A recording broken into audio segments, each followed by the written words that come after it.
প্রিয় শিক্ষার্থীরা, কেমন আছো তোমরা? নিশ্চয়ই ভালো আছো। ছুটির আনন্দ নিশ্চয়ই স্বাস্থ্যবিধি মেনেই তোমরা উপভোগ করেছো। অনলাইন ক্লাসের ধারাবাহিকতায় আমি তথ্য যোগাযোগ প্রযুক্তি বিষয়ের প্রথম অধ্যায়ের উপর ভিডিও ক্লাস নিয়ে আবার উপস্থিত হয়েছি। তো সবাইকে স্বাগতম।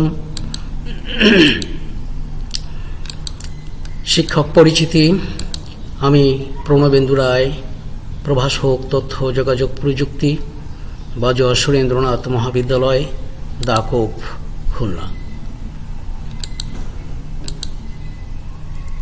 ছবিগুলো তোমরা লক্ষ্য করো। এখানে একটি ছবি দেখানো হয়েছে, আরেকটি ছবি দেখানো হয়েছে। এই ছবিগুলো মানুষের আকৃতির সাথে মিল রয়েছে, কিন্তু মানুষ নয়। চিন্তা শক্তি, বুদ্ধি কিংবা বিশ্লেষণ করার ক্ষমতা মানুষের সহজাত। একটি যন্ত্রকে মানুষের মতো বুদ্ধিমত্তা দিয়ে সেটিকে চিন্তা করানো কিংবা বিশ্লেষণ করানোর ক্ষমতা দেওয়ার ধারণাটাই হলো কিন্তু আর্টিফিশিয়াল।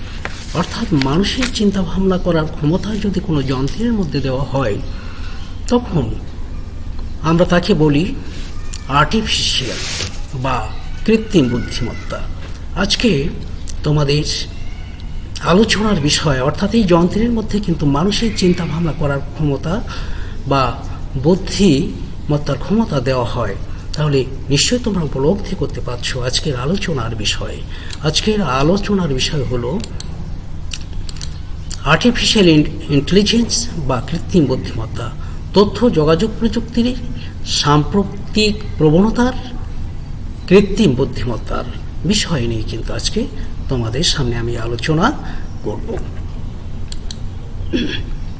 আজকের এই আলোচনা শেষে তোমরা যা শিখতে পারবে তা হলো তথ্য যোগাযোগ প্রযুক্তির সাম্প্রতিক প্রবণতা বিশ্লেষণ করতে পারবে এবং কৃত্রিম বুদ্ধিমত্তার ধারণা ব্যাখ্যা করতে পারবে।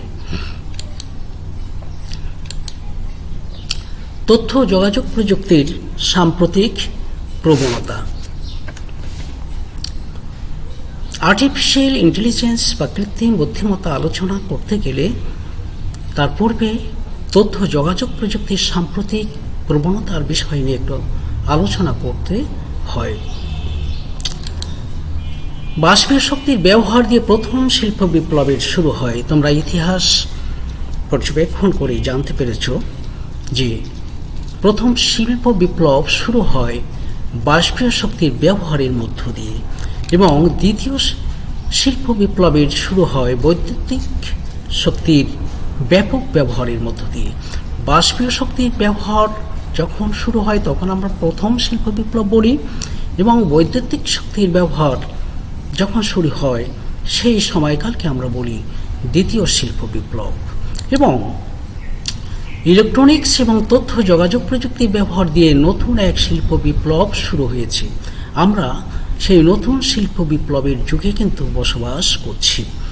যে যুগে বা যে শিল্প বিপ্লবের সময়কালে আমরা তথ্য যোগাযোগ প্রযুক্তির ব্যবহারের মধ্য দিয়ে পৃথিবীর এক প্রান্ত থেকে অন্য প্রান্তে বিচরণ করতে পারছি ঘরে বসে। মুহূর্তের মধ্যে পৃথিবীর যে কোনো প্রান্তের সাথে যোগাযোগ করতে পারছি। শুধু যোগাযোগের ক্ষেত্রে নয়, শিক্ষার ক্ষেত্রে, চিকিৎসার ক্ষেত্রে আমরা এখন অনেক সুযোগ সুবিধা পাচ্ছি।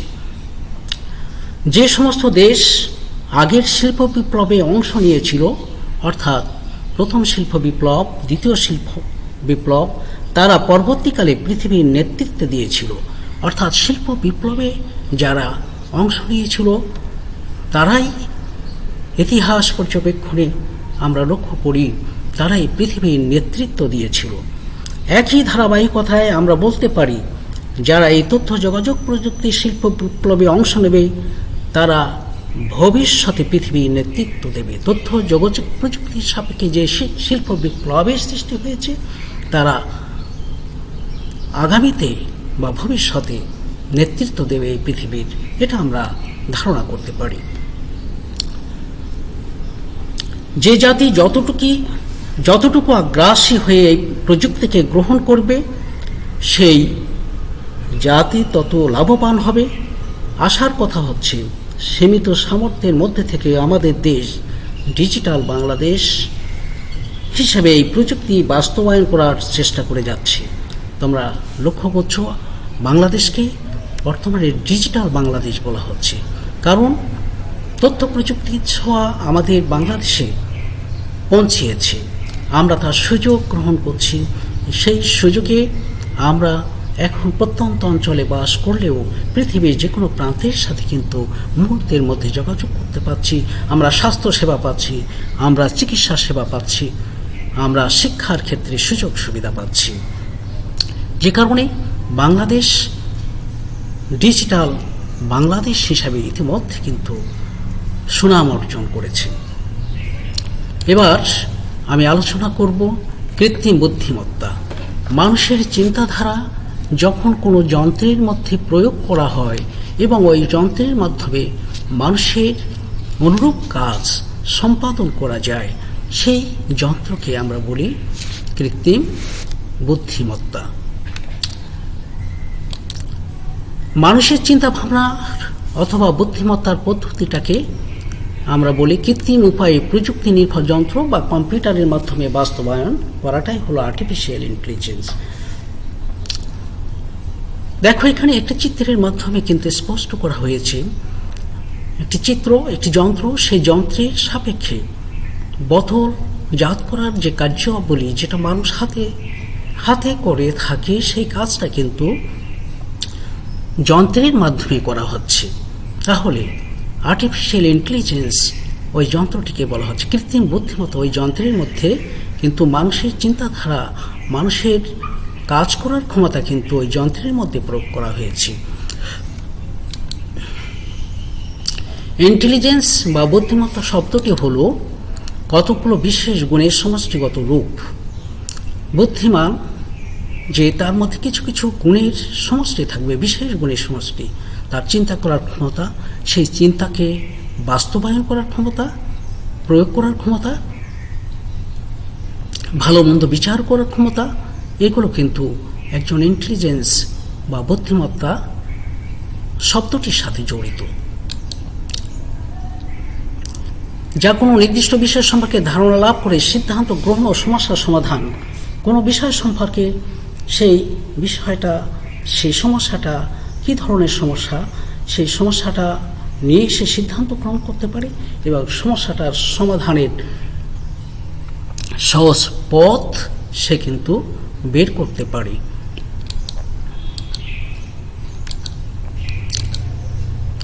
এই বুদ্ধিমত্তা বা ইন্টেলিজেন্সের আগে আর্টিফিশিয়াল শব্দটি তখনই বসানো হয় যখন এই বুদ্ধিমত্তা বা ইন্টেলিজেন্স কোনো যন্ত্রের মধ্যে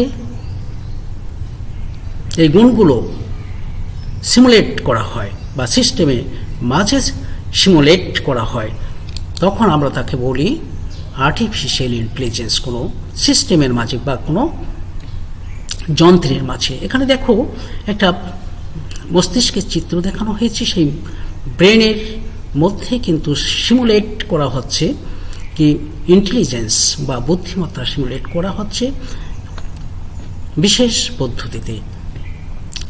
যখন মানুষের চিন্তাধারা বা বুদ্ধিমত্তা কোনো যন্ত্রের মধ্যে প্রয়োগ করা হয়, তখন আমরা তাকে বলি সহজ কথায় বা সহজভাবে তোমাদের বোঝার বিষয় হলো যে আর্টিফিশিয়াল ইন্টেলিজেন্স। 1955 সালে যুক্তরাষ্ট্রে জন ম্যাককার্থি সর্বপ্রথম আর্টিফিশিয়াল ইন্টেলিজেন্স শব্দটির সাথে আমাদের পরিচয় করিয়ে দেন। জন ম্যাককার্থি, যিনি যুক্তরাষ্ট্রে অধিবাসী ছিলেন, 1955 সালে আমাদের এই শব্দটির সাথে সর্বপ্রথম পরিচয় করিয়ে দেন।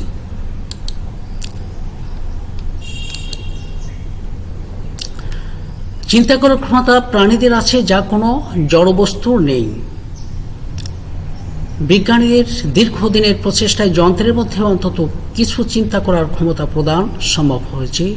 এটি মূলত কৃত্রিম বুদ্ধিমত্তা। যন্ত্রের মধ্যে কিছু চিন্তা ভাবনা, মানুষ যা করতে পারে, মানুষ যে চিন্তা ভাবনা করতে পারে, সব চিন্তা ভাবনা কিন্তু যন্ত্রের মধ্যে প্রয়োগ করা যায় না, তার মধ্যে কিছু চিন্তাভাবনা করার ক্ষমতা প্রয়োগ করা সম্ভব হয়েছে। এটি হলো কৃত্রিম বুদ্ধিমত্তা। মানুষের চিন্তাভাবনার অথবা বুদ্ধিমত্তার পদ্ধতিটিকে যন্ত্রের মাধ্যমে বাস্তবায়ন করাটা হলো আর্টিফিশিয়াল ইন্টেলিজেন্স।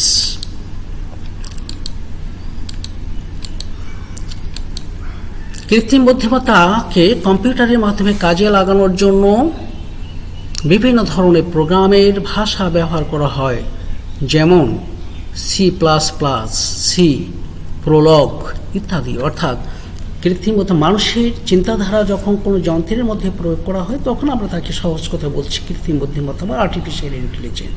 এই যে যন্ত্রের মাধ্যমে কাজ করানো হয়, তোমাদের পূর্বে বলেছি, সেই কাজের উপযোগী প্রোগ্রাম যদি যন্ত্রের মধ্যে প্রয়োগ না করা হয় তাহলে কিন্তু ওই যন্ত্রের সাপেক্ষে কিন্তু কোনো কাজ করানো সম্ভব হয় না। সেই কাজের উপযুক্ত প্রোগ্রাম, কী ধরনের প্রোগ্রাম ব্যবহার করে আমরা সাধারণত কোনো যন্ত্রের মাধ্যমে কাজ সম্পাদন করে থাকি? C++, প্রোলগ ইত্যাদি। ফ্লাইট সিমুলেটর জাতীয় প্রোগ্রামগুলোর উপর ব্যাপক গবেষণা হচ্ছে।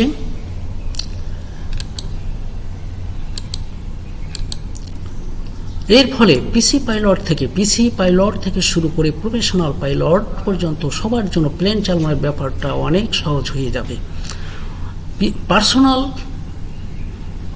প্লেন এবং প্রফেশনাল অর্থাৎ পেশাদারী পাইলট যারা প্লেন চালান, পার্সোনাল পাইলট কিংবা প্রফেশনাল পাইলট, তাদের সবার জন্য ব্যাপারটা অনেক সহজ হয়ে যাবে যদি কৃত্রিম বুদ্ধিমত্তা প্রয়োগ করে এই কাজগুলো সম্পাদন করা হয়।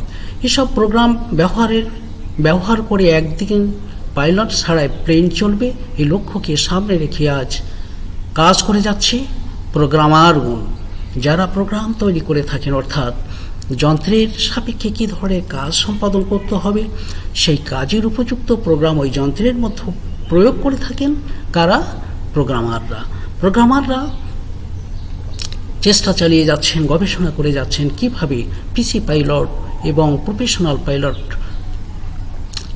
অনেক সহজ করে মানুষের সামনে উপস্থাপন করা যায়, যা মানুষ না চালিয়ে যন্ত্রের মাধ্যমে ওই প্লেন চালানো সম্ভব হয়। তোমরা ইতিমধ্যে জানো যে বিভিন্ন যুদ্ধ বিমান, যে বিমানগুলো কোনো পাইলট থাকে না, কম্পিউটার নিয়ন্ত্রিত বিমান শত্রুপক্ষকে আক্রমণ করে তার নির্দিষ্ট স্থানে ফিরে আসার ক্ষমতা রাখে, যেখানে কোনো পাইলট থাকে না। এই পাইলটবিহীন বিমান পরিচালনা করার জন্য সহজলভ্যভাবে অর্থাৎ সহজে এই বিমান পরিচালনা করতে পারে, সেই ক্ষেত্রে প্রোগ্রামাররা ব্যাপকভাবে ব্যবহারের সুযোগ সৃষ্টি করার জন্য প্রোগ্রামারগণ কিন্তু চেষ্টা চালিয়ে যাচ্ছেন। যা ক্ষেত্র বিশেষ আমরা এই পাইলটবিহীন বিমান প্রয়োগ করতে বা চালনা করতে দেখি, যেমন যুদ্ধক্ষেত্রে ব্যবহার করা হয়ে থাকে। আর্টিফিশিয়াল ইন্টেলিজেন্স এর প্রধান উদ্দেশ্য হলো, কোন উদ্দেশ্যে এই আর্টিফিশিয়াল ইন্টেলিজেন্স প্রয়োগ করা হয়, কোন ক্ষেত্রে ব্যবহার করা হয়ে থাকে তা তোমরা লক্ষ্য করো। মেশিন লার্নিং বা ডিপ লার্নিং, মেশিনের সামনে উপস্থিত বিশাল পরিমাণ ডেটা থেকে একটি যন্ত্র নিজেই শিখে নেবে। প্রথম সিদ্ধান্ত নিতে ভুল হবে, কিন্তু ঠিক মানুষের মতো যন্ত্র ভুল থেকে শিক্ষা নিয়ে সঠিক সিদ্ধান্ত নিয়ে থাকে। আমরা একটি রোবট যখন পথ চলছে, সেই পথ চলতে সঠিক পথ থেকে যদি বিচ্যুতি হয়, তখন আমরা লক্ষ্য করি ওই রোবটটি ওখানে স্থির হয়ে সে সিদ্ধান্ত গ্রহণ করে আবার সঠিক পথে এসে তার চলার পথ সৃষ্টি করে। অর্থাৎ সিদ্ধান্ত নিতে ভুল হবে প্রথম, কিন্তু সেই সিদ্ধান্ত নিতে ভুল হলেও সে আবার সঠিক সিদ্ধান্ত নিয়ে সঠিক পথে সে চলার সক্ষমতা রাখে। ডিপ লার্নিং হলো মেশিনকে নিজে চিন্তা করার ক্ষমতা দেয়া, অর্থাৎ ডিপ লার্নিং এই শব্দটি তোমাদের আর্টিফিশিয়াল ইন্টেলিজেন্সের ক্ষেত্রে প্রয়োগ হবে। ডিপ লার্নিং মেশিনকে নিজে নিজে চিন্তা করার ক্ষমতাকে আমরা বলছি ডিপ লার্নিং। মনে রাখবে তোমরা, মেশিন লার্নিং নিজেই সিদ্ধান্ত নিতে ভুল করবে, আবার ভুল সিদ্ধান্ত থেকে সঠিক সিদ্ধান্তে ফিরে আসার ক্ষমতা রাখে এবং সঠিক সিদ্ধান্ত নিয়ে আবার সে সঠিক পথে চলতে পারে। আর ডিপ লার্নিং হলো মেশিনকে নিজে নিজে চিন্তা করার ক্ষমতা, যে আমি সঠিক পথে চলছি কিনা, সঠিক পথে না চলে আবার সিদ্ধান্ত নিয়ে সঠিক পথে চলে আসা, এই যে চিন্তা করার ক্ষমতা, এটাকে বলা হচ্ছে ডিপ লার্নিং।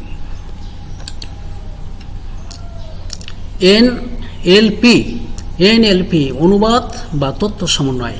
ন্যাচারাল ল্যাঙ্গুয়েজ প্রোগ্রামের সাপেক্ষে অনুবাদ বা তথ্য সমন্বয়ের কাজ প্রক্রিয়াকরণের মাধ্যমে সম্পাদন করাই হলো আর্টিফিশিয়াল ইন্টেলিজেন্সের উদ্দেশ্য। কি? ন্যাচারাল, প্রাকৃতিক ভাষা, সেই প্রাকৃতিক ভাষা প্রয়োগ করে যে প্রোগ্রাম তৈরি করা হচ্ছে, সেই প্রোগ্রাম এর কাজ হলো কোনো অনুবাদ বা তথ্য সমন্বয়ের কাজ প্রক্রিয়াকরণ করে তাকে সম্পাদন করা। এই সম্পাদনের কাজ কিন্তু আর্টিফিশিয়াল ইন্টেলিজেন্স করতে পারে। স্পিচ, আরেকটি শব্দ প্রয়োগ করা হয়েছে, তোমরা খেয়াল করো। Speech to text, text to speech. কোনো উক্তিকে টেক্সট আকারে এবং টেক্সটকে উক্তিতে আনা হলো আর্টিফিশিয়াল ইন্টেলিজেন্সের উদ্দেশ্য। তুমি কি করাতে চাও, ওই যন্ত্রের মাধ্যমে সেই সমস্যাটাকে টেক্সট আকারে কম্পিউটারের মধ্যে প্রবেশ করানো, আবার ওই টেক্সটকে স্পিচ বা উক্তিতে রূপান্তর করা আর্টিফিশিয়াল ইন্টেলিজেন্সের কিন্তু উদ্দেশ্য।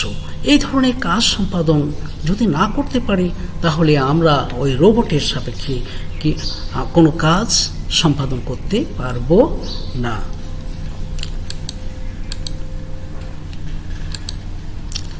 রোবোটিক্স, আরেকটি শব্দ আমরা আর্টিফিশিয়াল ইন্টেলিজেন্সের ক্ষেত্রে লক্ষ্য করে থাকি। আর্টিফিশিয়াল ইন্টেলিজেন্সের ব্যবহার হয়ে থাকে প্রযুক্তির যে শাখায় রোবটের ডিজাইন, গঠন, কাজ, ব্যবহার, নিয়ন্ত্রণ নিয়ে কাজ করে থাকে, তাকে রোবোটিক্স বলে। এক্ষেত্রে ব্যবহার করা হয় আর্টিফিশিয়াল ইন্টেলিজেন্স, অর্থাৎ রোবোটিক্সের ক্ষেত্রেও আমরা আর্টিফিশিয়াল ইন্টেলিজেন্সের ব্যবহার লক্ষ্য করে থাকি। রোবোটিক্স কি? রোবটের ডিজাইন, রোবট কী ধরনের কাজ করবে, কিভাবে রোবটকে ব্যবহার করব, কিভাবে রোবটের ডিজাইনটা কেমন হতে পারে। তোমরা লক্ষ্য করো, রোবটের ডিজাইনটা আমরা কিন্তু মানুষ আকৃতিও দেখতে পারি, আবার বিভিন্ন আকৃতির, শুধু মানুষ আকৃতির যে হতে হবে তা নয়, বিভিন্ন আকৃতি কিন্তু আমরা রোবটের লক্ষ্য করে থাকি। এই যে ডিজাইন তৈরি করা, তার কাজ করা এবং ব্যবহার নিয়ন্ত্রণ নিয়ে কিন্তু রোবোটিক্স কাজ করে থাকে। রোবটের সার্বিক কার্য সম্পাদনের জন্য রোবোটিক্সে কিন্তু উল্লেখ করে থাকে। আর এক্ষেত্রে ব্যবহার করা হয় আর্টিফিশিয়াল ইন্টেলিজেন্স। ভীষণ ইমেজ প্রসেসিং, ইমেজ প্রসেসিংয়ের ক্ষেত্রে আর্টিফিশিয়াল ইন্টেলিজেন্স ব্যবহার হয়ে থাকে। ইমেজ প্রসেসিং, ইমেজ মানে আমরা জানি সহজ কথা, কোনো ছবি সম্পাদনের কাজ।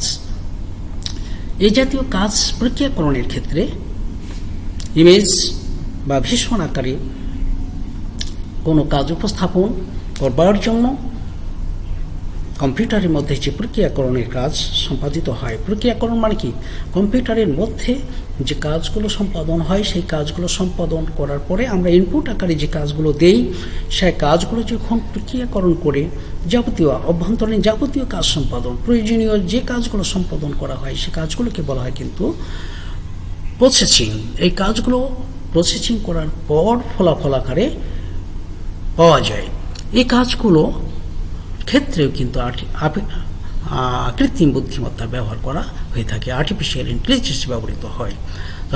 নিশ্চয়ই তোমরা প্রিয় শিক্ষার্থীরা আজকের আলোচনা থেকে তথ্য যোগাযোগ প্রযুক্তির সাম্প্রতিক প্রবণতা এবং আর্টিফিশিয়াল ইন্টেলিজেন্স সম্পর্কে ধারণা লাভ করতে পেরেছ। তোমরা মনে রাখবে যে এখানে বেশিরভাগই কিন্তু আর্টিফিশিয়াল ইন্টেলিজেন্সের পরে প্রশ্ন আসে জ্ঞানমূলক অনুধাবনমূলক প্রশ্ন, যে আর্টিফিশিয়াল ইন্টেলিজেন্স কী অথবা আর্টিফিশিয়াল ইন্টেলিজেন্স বলতে কী বোঝো, জ্ঞান অনুধাবনের প্রশ্ন এবং সেই সাথে সাথে তোমরা অবজেক্টিভের প্রশ্নগুলোর জন্য গুরুত্ব দেবে। তা আগামী ক্লাসে তোমাদের আবার দেখা হবে। সেই পর্যন্ত তোমরা সুস্থ থাকো, সুন্দর থাকো, স্বাস্থ্যবিধি মেনে ঘরে থাকবে। সবাইকে ধন্যবাদ।